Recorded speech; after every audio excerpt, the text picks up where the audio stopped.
Allah, Yahweh, Allahayana, Yahweh, Achad, Shema, Yahweh, Achad, Shema, Yasha Allah, Yahweh, Allahayana, Yahweh, Achad, Barak Yahweh, Barak Yahushai, Barak Yahweh, Barak Yahushai, Barak Yahweh, Barak Yahushai, Hassan Hakudash. I want to give double honors to our elder apostles and elder bishops of Great Millstone Ruel, as well as peace and blessings, health and wellness in the house of David the elect. I'm a high spirit wind lawyer, and today I want to go into a live stream basically entitled, you know, in America you can't have your cake and eat it too. Something to that effect. Shalom Makia, Shalom, Shalom. But one thing I've just been meditating on this country, about the state of marriage, you know, the state of health in this country, all right? Because, you know, this country has poor health. But what this country did, because it's corporations that are ran by the elite, they created an atmosphere, and the reality of that atmosphere is that you cannot have your cake and eat it too. So let me explain. All right, you can't have a country that gives away free sex in the name of debauchery, in the name of being single, in the name of being young, in the name of being in your 20s. You can't have a country full of free sex and fidelity. All right. Basically, you see, when you were no longer required to be a virgin to get married based off of traditional standards in America, all right, the marriage rate plummeted, the divorce rate skyrocketed, all right? Same thing with food. You can't have a country full of fast food and healthy people. You're going to have one or the other, all right? You cannot have a country full of fast food and healthy people. It's rooted in the same thing. Instant gratification. In the West is full of instant gratification, but the longevity is very poor. All right, longevity is very poor. All right, going back to health. You live in a country, you can unnaturally pull up to a drive-through and get a cheeseburger, fries, and this big high C or this big drink. All right, might even ask for a cookie or something, and you probably could get it for about $7. So not only do you get the instant gratification, you can get it for the cheap. All right, or $10, right? Get everything upsized. Whereas really, one pound of grass-fed ground beef or grass-fed meat is about $10 by itself without even cooking it. So how are you getting this whole meal full of quote-unquote beef with the fries and a drink and probably a cookie or something for like $10, man? All right, and you get this gratification. This food is really engineered by scientists to really make you addicted, to make you hooked. But the number one cause of death in America is the standard American diet. It's diet-related diseases. All right. One article says that 678,000 Americans die from basically the standard American diet, and ultimately it's about 1 million Americans die from diseases that's rooted back in their diet. Another article says about 1 million, which are indirectly rooted back to their diet. So about 1 million Americans a year die from instant gratification. They die from the same food that gives them instant gratification. So they get the instant gratification, but they have no longevity. And the only way there could be longevity is that you're hooked on these meds. You're hooked on the pills. Okay? You're hooked on the pills, man. All right? So we're walking in the graveyard. Like, America is a hospital. America is a hospice. A hospice is where you go to spend your final moments. You know, you may be someone that's elderly, right? And you go to a hospice to spend your final months, your final years. But really, America is a gigantic hospice. All right, same thing with the marriage crisis, because really we're in a marriage crisis. All right, we're in a longevity crisis. All right, because the marriage, the divorce rate is at 50%. The divorce rate is at 50%. All right, 80 to 90% of divorces are initiated by women. All right, but I sat there and thought about this because I've conversed with women who said the same thing. Like, yeah, I did my thing in college, and you know, and what they'll say, or I see on TV, women will say, like they were in their 20s and they were like a little girl, implying that there was it's really promiscuous. But now they're grown. Now the thing is, I'm 30, 40 now, grown. Now I'm ready for. But the Most High never created a system to where you have your fun and your prime, but now you're grown and ready to settle down. The Most High never created that system. So which made me conclude that you can't have a country that gives away free sex, meaning so-called marriage is the prerequisite for it. You can't have a country that gives away free sex and you're going to have a country full of longevity. It doesn't work like that. So when it comes to food and sex, which are the two main things in America, showing you that America is a lower nature kingdom, a country, because those are your two most prominent devices within your nature, within your flesh, is the desire for food and sex, or food and reproduction. But America takes those primal impulses and exploits them. But once again, you can't have a country that opens you up to everybody sexually. Then you have social media and these dating apps, and you have all these different things, and you're going to turn around and be faithful. It doesn't work like that. I'm talking about the women, man. But even the men, you know, men are just overly stimulated. All right? A lot of times you can't get jiggy with your woman unless you're watching someone on the internet that stimulates you. You know what I mean? And our system in Israel did create means of polygamy, but there's a difference between like polygamy and just debauchery. You see? But you can't have your cake and eat it too culturally. So American women might look at a woman from a foreign country that has a behavior that's reflective of the Eastern culture. An American woman might look at her like she's oppressed, but she doesn't look oppressed to me. She looks pretty secure. She looks like a happy mother of 3 or 4 kids. You're single, you're independent, you're a hyper individualist, but you're most likely angry at the opposite gender. All right? There's a chance that you're in debt. All right?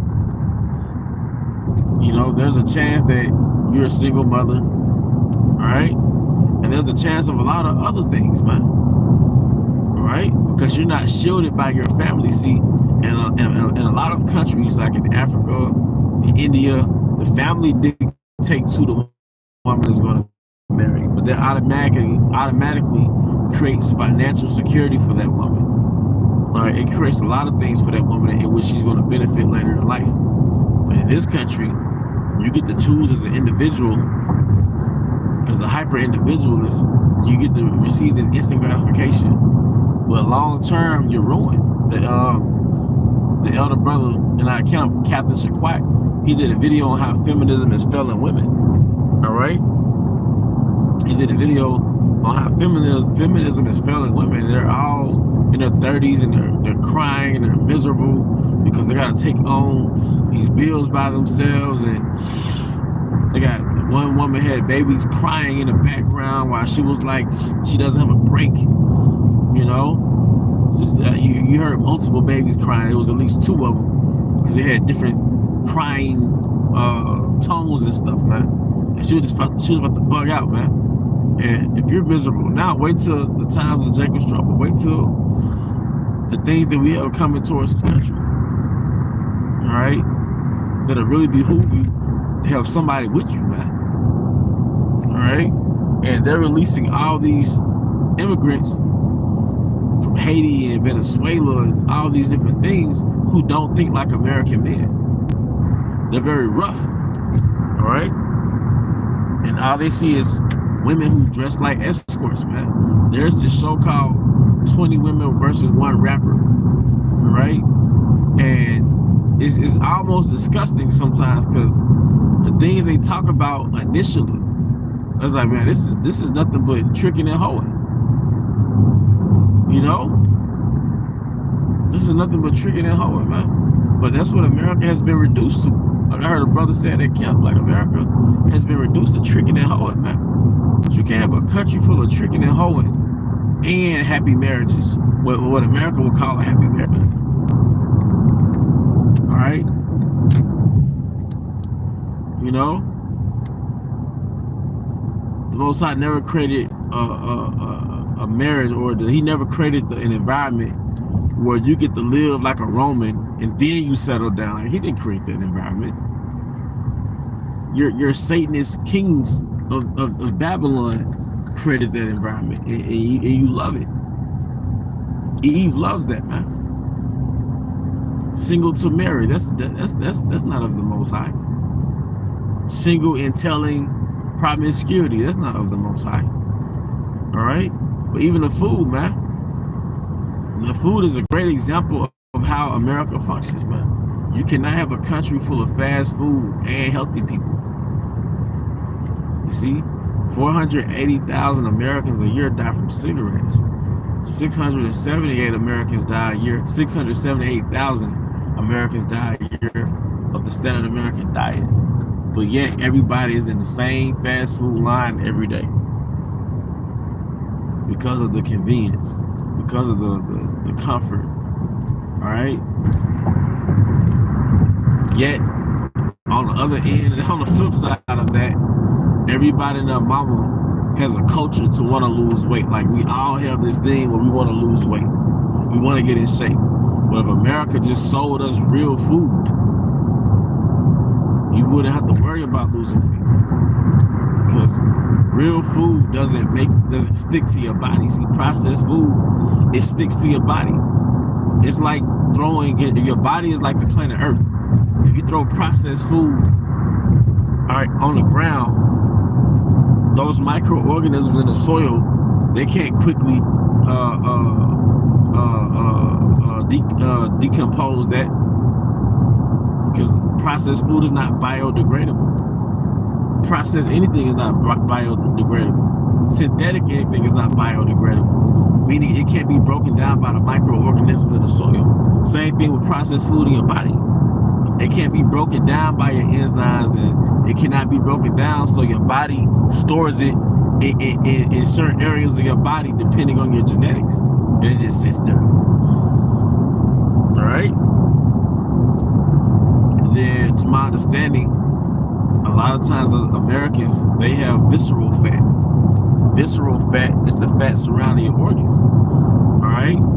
And that's like jumping off in the deep end of the swimming pool, and you're at the bottom of it, and you feel that pressure on your chest because you're at the bottom of the pool. Well, that's that visceral fat surrounding your organs. But then you have the other fat that I believe your liver cannot process, and it surrounds your waist and your hips and your stomach and all those things. All right. But that's like a landfill, man. That's a landfill of waste being encapsulated with fat. Like I said, it's equivalent to a landfill. And the average American is shackled by fat, whether it's visceral fat or just that external fat that everybody can see. And you have a lot of Americans who may look fit. They might look lean, but their arteries are clogged up. You know? So you can very well be a lean person and have a heart attack, man. But most of us are addicted to that hot grease, that salt. We're addicted to that stuff, man. Things that come from that hot grease, the hot grease with the saturated fat, with the trans fat. And what happens is the 12 tribes, they have melanin, and they say melanin has carbon, and carbon is already like a form of sugar. So we're a little more sensitive to sugar than the other nations, especially Esau, Edom. All right. You know, they also say, this is, you know, based on what, you know, Jake talks about in the health community, that the so-called melanin people, black people, so-called black people, their digestive system is more alkalinic, all right? And Esau, Edom, the so-called white man, digestive system is more acidic, meaning he does a better job in breaking down meats. So it's actually Esau can be more carnivorous, whereas the 12 tribes are actually more on the plant-based end, which 70% of your diet is supposed to be plant-based, you know? But Jake, in America, they're really into the macronutrients, man. They're really into the meat, the carbs, the fats, and they really neglect the micronutrients, the leafy greens, the things with high in micronutrients, like the fruit, the vegetables, and things of that nature. If you look at how Jake ate in West Africa before they were colonized, the bulk of it was fruits and vegetables, roots, tubers, you know, fish was ate a little more frequently, just like in Jerusalem, but meats was always more festival and less frequent, you know. But I believe, based on I forget which organization it was, but I want to say the World Health Organization. It might be a different one, but based off the World Health Organization, processed meat is a level 1 carcinogen, meaning it's going to cause cancer. It's likely to cause cancer. Red meat in general, eaten in excess, I think it's a level 2 carcinogen, meaning it may cause cancer, you know.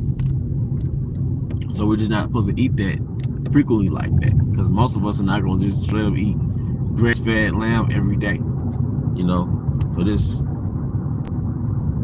those different things. But what happens is America normalizes toxicity, whether it's toxicity when it comes to the union between a man and a woman and its perversions, it's normalized, or the toxicity in a sense of your consumption of standard American food, which is poison, but it's also normal.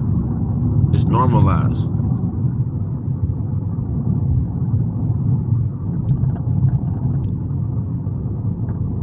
You know, it's poison, but it's also normalized. See, what I notice about America, which is Babylon, which is the Matrix, the things that make it one of the things that make it the Matrix, the things not conducive to life, is normalized, you know. And another thing that makes it the Matrix is you to consume the entertainment to really examine your life and to really be introspective and put yourself in the right path. It's hard as hell to eat healthy a lot of times, especially if you live in a dry state like Mississippi. You know, it's hard as hell, you know, to really just, you know, have longevity or have a lifestyle that gives you longevity. But delayed gratification, all right, is one of the primary forms of discipline. But that level of discipline usually gives you happiness. All right, we don't want instant gratification and be overstimulated, but then we're depressed or we're sick or whatever. You know, like, nah, we want to delay that gratification, all right, for longevity, and that's the essence of the laws. People look at the laws like it's just full of discipline and restraint, but that restraint is a form of preservation for our people, man. All right, but hey, you know, with that, you know, I hope you brothers and sisters were edified. I'm about to give out honor and glory to Yahweh Bahashim Hawashai, Bahashim Kodash. I also want to give double honor to our elder apostles and elder bishops of Great Millstone Root Well. Peace and blessings, health and wellness to the house of David the elect, Abba Baal, Shalom.